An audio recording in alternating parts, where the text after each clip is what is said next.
सिर्फ फूल और एक बाबा का शीश।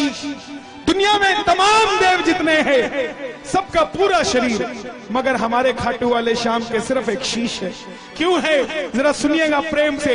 बेशक ताली मत बजाना, बेशक मत गाना, मगर सुन लेना भाव से, बेड़ा पार सुनने से हो जाएगा साहब। कह देना हरे का तू है सहारा सामरे, हमने भी तुझको है पुकारा सामरे। हरे का तू है सहारा सामरे, हमने भी तुझको है पुकारा सामरे। नहीं और सहा जाए, अब बोल कहाँ जाए, नहीं और सहा जाए, बोल कहाँ जाए।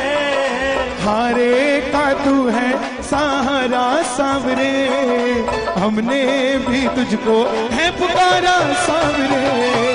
हारे का तू है सहारा सावरे, हमने भी तुझको है पुकारा। और ये बात शुरू होती है महाभारत के उस युद्ध से जो युद्ध हुआ पांडवों और कौरवों के बीच। कौरवों की रखवाली कन्हैया की नारायणी सेना कर रही थी और पांडवों की रखवाली गोविंद मेरो है, गोपाल मेरो है, गोविंद मेरो है, गोपाल मेरो है। शिवा के बिहारी नंदलाल मेरो है, बाके बिहारी नंदलाल मेरो है। गोविंद मेरो है, गोपाल मेरो है। मेरो है, गोपाल कौन है ये खाटू वाले श्याम जी? पांडवों में भीम, भीम के पुत्र हुए घटोत्कच और घटोत्कच के पुत्र हुए महाबली बर्बरीक। बोलिए महाबली बर्बरीक की। बाल घुंघराले थे, बर्बर थे, इसलिए नाम पड़ा बर्बरीक। जन्म लेते ही 14 बरस की आयु ग्रहण की, और जैसे डॉक्टर का बच्चा डॉक्टर बनने की सोचता है, इंजीनियर का इंजीनियर क्षत्रिय परिवार से थे, कुछ शक्ति प्राप्त करने की सोची। माता अहलावती के लाल है, बोलिए अहलावती के लाल की। माँ के पास गए कि माँ मैं कुछ शक्ति प्राप्त करना चाहता हूँ, और माँ ने कहा माँ दुर्गा की तपस्या करो अगर शक्ति चाहिए तो। और शिव के बिना शक्ति अधूरी, शक्ति के बिना शिव अधूरे। चल पड़े बर्बरीक माँ दुर्गा को मनाने और बोल पड़े भोले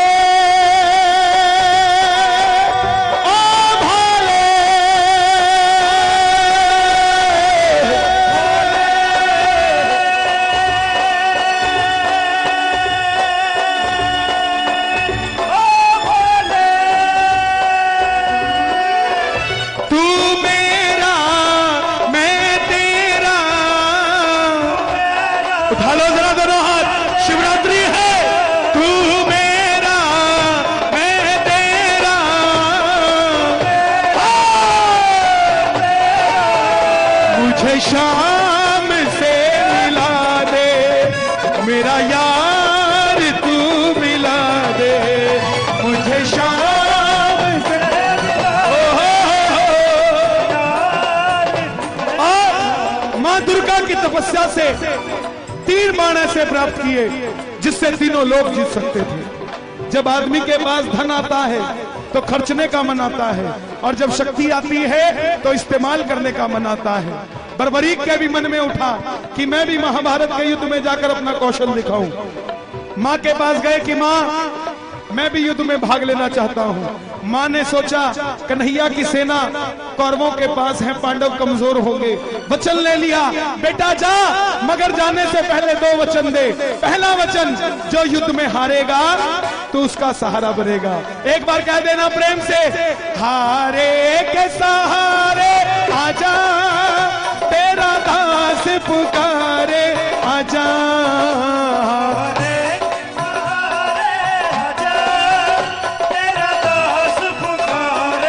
आजा ओ हम तो खड़े तेरे द्वार, सुन ले करुण पुकार।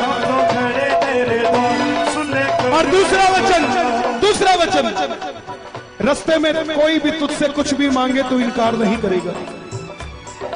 चल पड़े बर्बरीक। जैसे मेरी माँ शेर की सवारी करती है, भोलेनाथ नंदी की, हमारे श्याम बाबा लीले घोड़े का असवार, खाटू वाला सांवरियो लीले लीले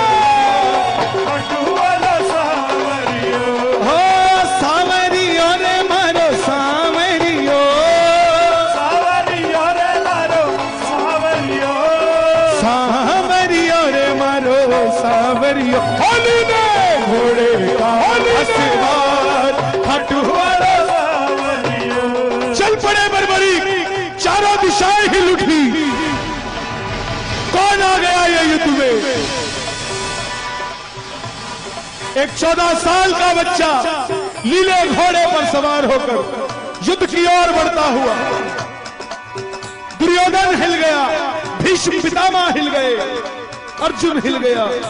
और जब अर्जुन हिला तो माधव से कहने लगा, हे केशव आप देख कर आइए कौन आया है। इससे पहले पूरे युद्ध में ऐसी घटना नहीं घटी। और मोर मुकुट बंसी वाला ब्राह्मण का रूप धारण कर गया। बोले बर्बरीक कहां जाते हो? बर्बरीक बोले प्रभु मैं युद्ध में भाग लेने जा रहा हूं। ब्राह्मण देवता बोले बेटा वहां तो इतने बड़े बड़े योद्धा हैं, तेरे पास कौन सी शक्ति है जो युद्ध में लड़ने जा रहा है? बर्बरीक बोले प्रभु जिसे आप महाभारत का युद्ध कहते हैं, आज्ञा दीजिए अहलावती का लाल एक ही बाण में महाभारत का युद्ध समाप्त कर देगा। ब्राह्मण देवता बोले बेटा बातें करनी आसान है, अच्छे दिन आने वाले हैं, लाने में पसीना आ जाता है, साबित करके दिखा। सामने पीपल का पेड़ था, बर्बरीक ने चढ़ाया प्रत्यंचा पे बाण और एक ही बाण से पूरे पेड़ के पत्ते भेद दिए। एक पत्ता ब्राह्मण ने अपने पांव के नीचे दबा लिया। आखिर में वो बाण ब्राह्मण के पांव के ऊपर घूमने लगा। बर्बरीक बोले प्रभु पांव हटाइए, एक पत्ता आपके पांव के नीचे है। ब्राह्मण देवता मान गए, अगर ये युद्ध में चला गया तो सबको ढूंढ ढूंढ के मारेगा। बोले बर्बरीक किसका साथ दोगे? बर्बरीक बोला प्रभु मैं अपनी माँ को वचन देकर आया हूँ, हारे के सहारे आजा तेरा दास पुकारे, आजा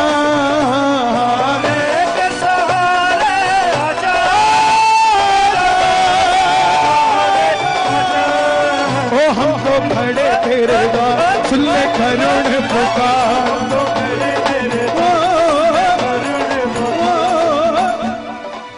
ब्राह्मण ने घेर लिया। छलिया है ना मोर मुकुट बंसी वाला, किसी का नहीं हुआ। जन्म लिया तो देवकी को छोड़ दिया, यशोदा ने पाला, यशोदा को छोड़ दिया। राधा से प्रेम किया, राधा को छोड़ दिया। ब्रज में रहा, ब्रज को छोड़ दिया। रिश्तेदारों को आपस में लड़ा के छोड़ दिया। ये किसी का नहीं हुआ। बोले बर्बरीक ये कैसा वचन दे दिया, हारे का सहारा। अगर तू पांडवों की तरफ हुआ तो कौरव हारने लग जाएंगे तो तू कौरवों की तरफ हो जाएगा, और अगर कौरवों की तरफ हुआ तो पांडव हारने लग जाएंगे तो तू पांडवों की तरफ हो जाएगा। इससे तो युद्ध का निर्णय नहीं निकलेगा। बर्बरीक बोले प्रभु मेरा मार्गदर्शन कीजिए, मेरी शक्ति विफल चली जाएगी। ब्राह्मण देवता बोले हे बर्बरीक, हे महानायक, कलयुग में इस धरती के कल्याण के लिए एक शीश का दान चाहिए, और वो शीश का दान 3 महाबलियों में से किसी एक का हो सकता है। या तो भगवान श्री कृष्ण का, या अर्जुन का, या बर्बरीक तुम्हारा। कन्हैया की बलि नहीं ले सकता, उसने युद्ध रचना है। अर्जुन की बलि नहीं ले सकता, उसने युद्ध खेलना है। तो बच्चे तुम अपने शीश का दान दो और इस धरती का कल्याण करो। बर्बरीक बोले प्रभु ये निकाली तलवार अहलावती का लाल, ये मौरवी नंदन आपका वचन देता है शीश दान में दिया जाएगा। मगर आप कौन है? साधारण ब्राह्मण शीश का दान नहीं मांग सकता, और मेरे कन्हैया ने अपना विराट रूप दिखाया और झोली पसार कर खड़ा हो गया। मांगा शीश का दान मुरली वाले ने, मांगा शीश का दान मुरली वाले, और बर्बरीक ने निकाली तलवार, दे दिया शीश उतार खाटू वाले ने।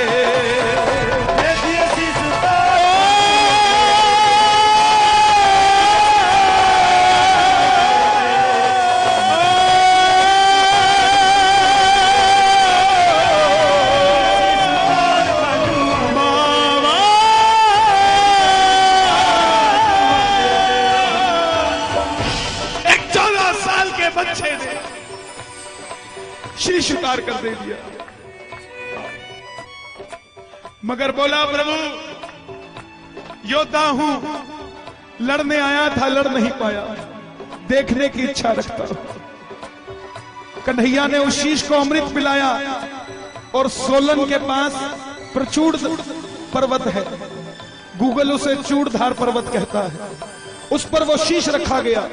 आखिर में जैसे हम करते हैं, काम अच्छा हो जाए तो हमने किया, गलत हो जाए लुधियाने वाले चाचा जी करके गए थे। यही बात पांडवों के साथ। अर्जुन कहे मैंने जिताया, भीम कहे मैंने जिताया। कंपटीटर को मारो मत, उसको खड़ा रखो, आपको लड़ने की इच्छा बनी रहेगी। पांडवों ने कंपटीटर को मार दिया, ये बताने वाला ही नहीं बचा कि तुम योद्धा हो, ये बताने वाला ही नहीं बचा कि तुम योद्धा हो। अब कौन निर्णय करे? युधिष्ठिर कहे मैंने जिताया, मेरे मार्गदर्शन ने जिताया। अर्जुन कहे मेरे बाणों ने जिताया। भीम कहे मेरी गदा ने जिताया। मगर खुद कमाई करना और अपने मुंह से खुद को सेठ कहना सेठाई नहीं है। सेठाई वो जब दुनिया कहे। यही बात खुद लड़ लिए मर लिए योद्धा अपने मुंह से खुद को कैसे कह दे? चलो चले मुरली वाले के पास, चलो चले मुरली वाले के पास, जाकर करेंगे उसको अरदास, जाकर करेंगे। गए बोले हे गिरधारी बताओ युद्ध किसने जिताया? कन्हैया बोले पांडवों कैसी बात करते हो, मैं तो तुम्हारा रथ चला रहा था, मुझे क्या पता युद्ध किसने जिताया। तो बोले कन्हैया इसका निर्णय कौन करे? चलो चले उस शीश के पास, चलो चले। उठा लो जरा दोनों हाथ, पांडवों के साथ हम भी चलते हैं, दोनों हाथ खोल के जरा ताली बजा के ये बात ये चलो चले जाकर करेंगे उसको अरदास, जाकर करेंगे चलो चले उस शीश के पास, चलो चले। सब गए। बोले हे बर्बरीक बताओ युद्ध किसने जिताया?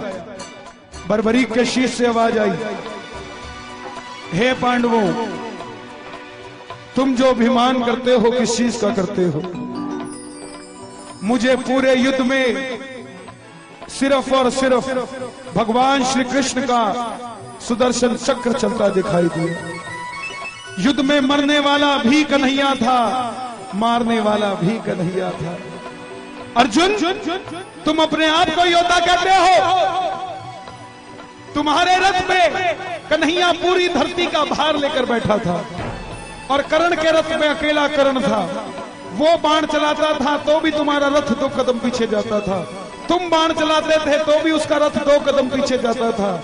योद्धा वो था, तुम नहीं। तुम्हारी जीत इसलिए हुई क्योंकि तुम्हारे पलड़े में ये मोर मुकुट बंसी वाला बैठा था। प्रेमियों कन्हैया को ये बात इतनी पसंद आई, वरदान दे दिया, हे बर्बरी जिस शीश को मैंने अमृत पिलाया है तुम्हारा ये शीश अमर हो चुका है।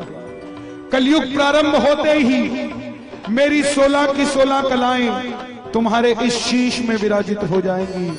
और जाओ तुम्हें मैं अपना श्याम नाम देता हूं। कलयुग में कोई श्याम पुकारेगा तो उसकी मदद ये मुरली वाला नहीं, तू खाटू वाला श्याम बनकर करेगा।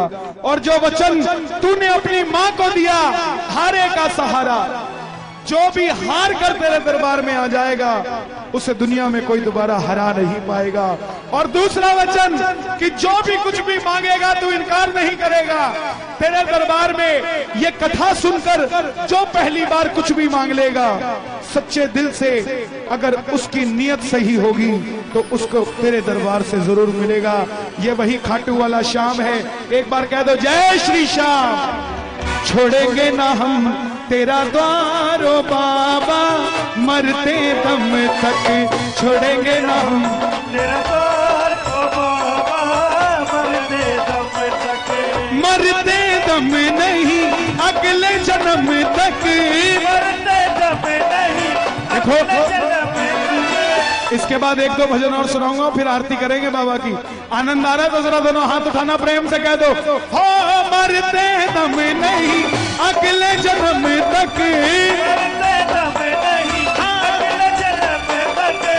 थोड़े लालची और हो जाओ, अगले जन्म नहीं 7 जन्म तक, अगले जन्म नहीं 7 थोड़े और लालची हो जाओ, 7 जन्म नहीं जन्म जन्म तक छोड़ेंगे ना हम तेरा द्वार ओ बाबा, मरते दम तक छोड़ेंगे ना हम तेरा द्वार ओ बाबा, मरते दम।